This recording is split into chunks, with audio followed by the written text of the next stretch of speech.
Welcome back to SFF180 Horror.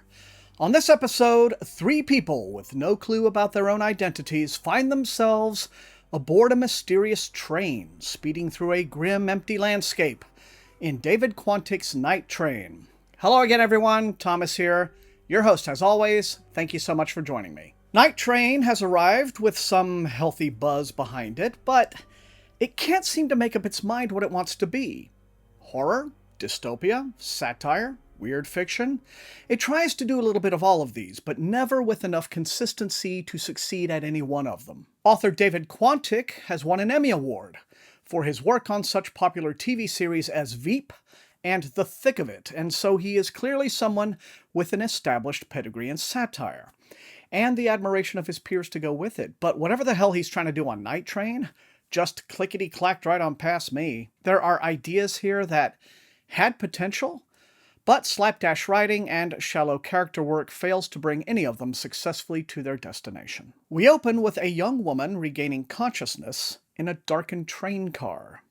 She realizes that she has no memory of who she is or how she got there, her only clue being a name tag reading Garland on her clothing. Moving forward, she finds the next car is full of dead bodies, and she soon meets another amnesiac passenger calling himself Banks, who may have been on board for weeks or even months. Soon after, a third person emerges, a petite young woman named Poppy, who carries a teddy bear in her bionic arms. Making their way from car to car, they find that nearly no two are alike, and more than once, they're set upon by savage beasts, both natural and horrifically mutated. Their goal is to make it to the front of the train, where they hope all of the mysteries of their situation, including who they are, where they are, and why any of this is happening to them, will be revealed. This isn't an original premise. If anything, this story can best be described as a mashup of 2 movies, Cube and Snowpiercer. But Quantick does avoid the most obvious cliches. I mean, the big hackneyed thing we usually expect to happen when characters who have lost their memories wake up aboard mysterious planes or trains or automobiles is that we're going to find out they're dead and on their way to hell. Thankfully, Night Train goes nowhere near that hoary old chestnut, but what Quantick comes up with instead still leaves us with a lot of open questions, and his writing is so threadbare and simplistic that much of his prose reads, not surprisingly, like a script, where convention dictates descriptive passages have to be kept to a handful of sentences at most. Naturally, it's nice to see someone who isn't overwriting, but Night Train is a full novel that most of you will be able to blow through faster than a novella, simply because there's so little substantive content in its pages. Because the plot requires their identities to be mysterious ciphers, our 3 main characters are reduced to a collection of personality quirks. Poppy seems emotionally unfazed by anything, and while her mechanical arms give her the strength to punch holes clear through the roof of a train car, there are other occasions when she gets stuck behind locked doors she can't open. Banks mopes a lot and seems mostly fixated on the food packets he finds in the dining cars. All he knows about himself is that his current face is not the one he was born with.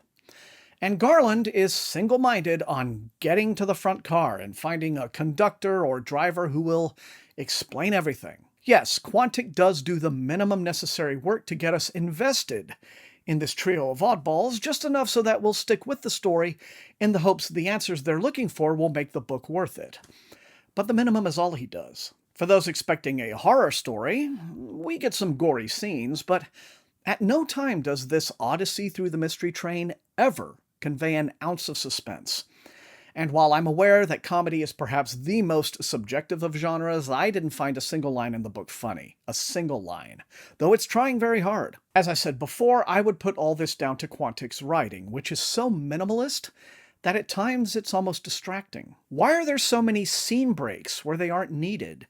It's a common convention in every novel for writers to place a break between paragraphs to establish that we are now shifting to a new scene or a new viewpoint.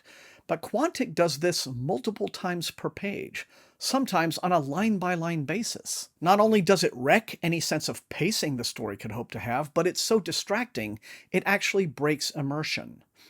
And if you pull me out of your story, I'm sorry, but I'm going to say your book is just plain badly written. There is one scene when the train inexplicably pulls into a massive deserted station where many other trains sit abandoned and ash is falling from the sky in thick flakes that manage to draw me into its creepy atmosphere the way a good story should. And to be fair, it's followed by a pretty good monster fight. But it stands alone, an oasis of quality in an otherwise undernourished story. By the time we get to the climax and an enormous info dump revealing a bunch of tedious business about a dystopian world and a fallen empire, I was ready to get off. This is one of those books you read and think to yourself, just how much more intense and exciting it could have been if only, insert your writer of preference here, had written it. I don't know, perhaps Jeff Vandermeer or Neil Gaiman? China Miéville wrote a book about a perpetual train, Iron Council, and even though it's my least favorite of his, I would recommend it in a heartbeat over this. Night Train is more like Torpor on the Orient Express. And there you have it. That's all I have for this episode of SFF180. Remember the most important thing, these are reviews. You will not always agree with me, but if you enjoyed watching, please hit the like button, share the video far and wide with all of your SFF reading friends, and above all, please subscribe if you have not done so. That is how the channel grows. You can also support the channel at my TeePublic store and at my Patreon, where recruits into Link's Army get little perks like getting to see some of my videos early access. I want to thank all of those lovely people for their added support, especially in these difficult times. It's very much appreciated. Thank you so much. And I want to thank all the rest of you for being the very best viewers in all of BookTube. And so until I see you next time, stay safe, stay spooky, and happy reading.